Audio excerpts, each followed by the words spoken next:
welcome from me and my crazy hair day today.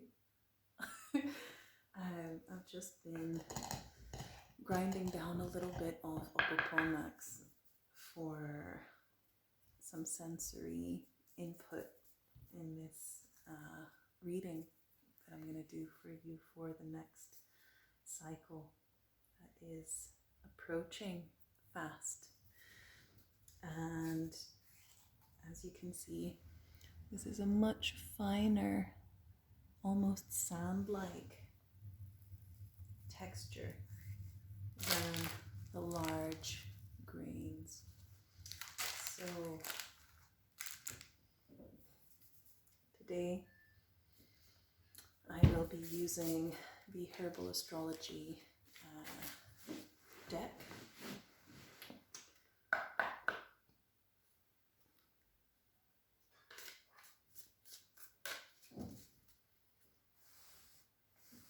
To get a reading for this next cycle as a collective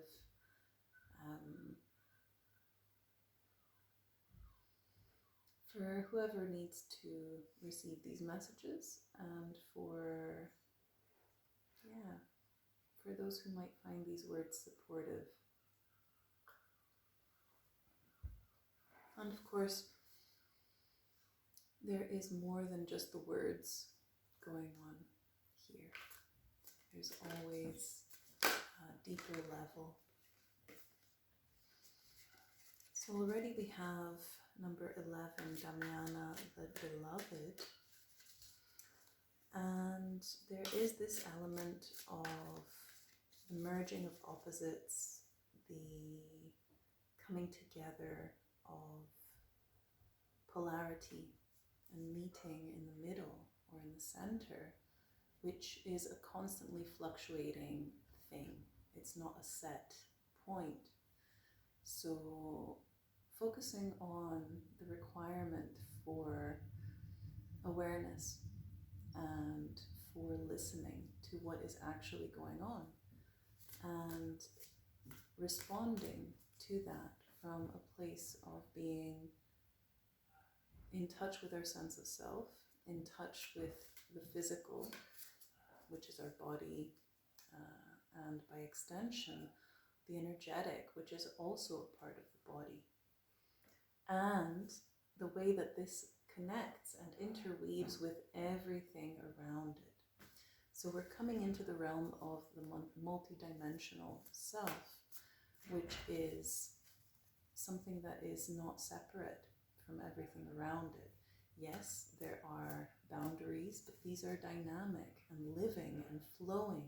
They aren't a set in stone rule book that you can say, for the rest of my life, this thing is not okay.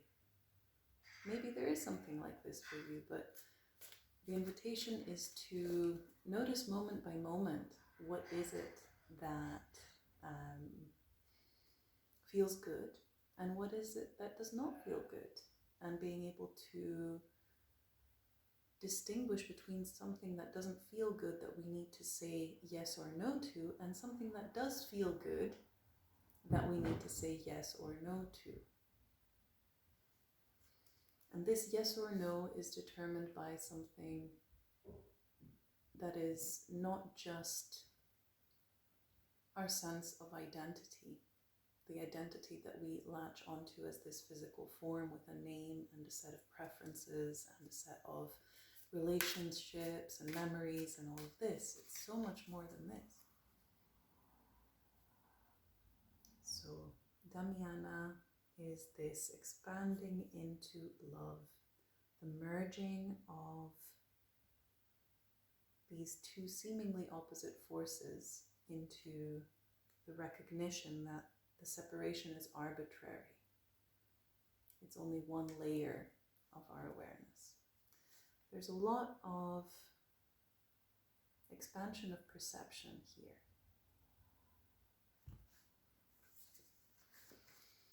And we have again this sense of purpose with ashwagandha, but this time it is reversed. So perhaps this can be a sense of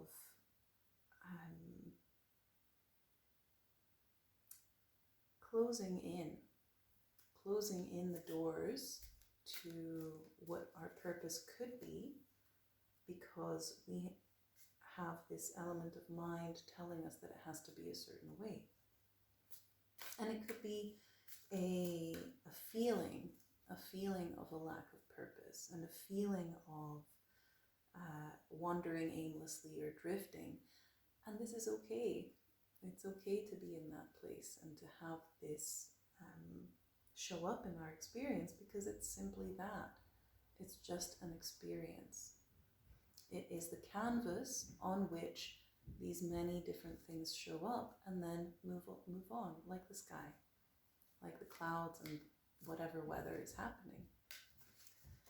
So we have these two factors at play, and then one third one as a guiding principle for what might be needed in this next cycle.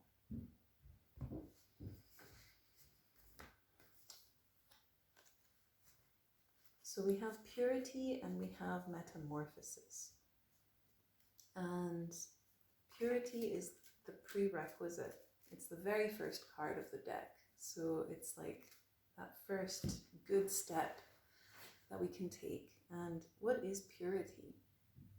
And the word purity can have many different connotations, including some not so pleasant ones, such as the purity of race, or the purity of purifying ourselves and casting away any worldly desires, things like this. Another way to look at purity is a distillation of something into its most essential nature. And for ourselves, what is that most essential nature? For me, it is love. So this is the driving force behind any metamorphosis, any connection, any sense of purpose. It's that as the undercurrent and that which informs and nourishes everything else. So tapping into that, whatever that is for you, that brings a sense of lovingness, a sense of aliveness, a sense of energy flowing in a good way in your body, and maybe noticing what are those things over the next few weeks that bring that feeling. What are the things that maybe stem that flow or make it loop in unending cycles or seemingly unending cycles, and bringing in more of that which feels good.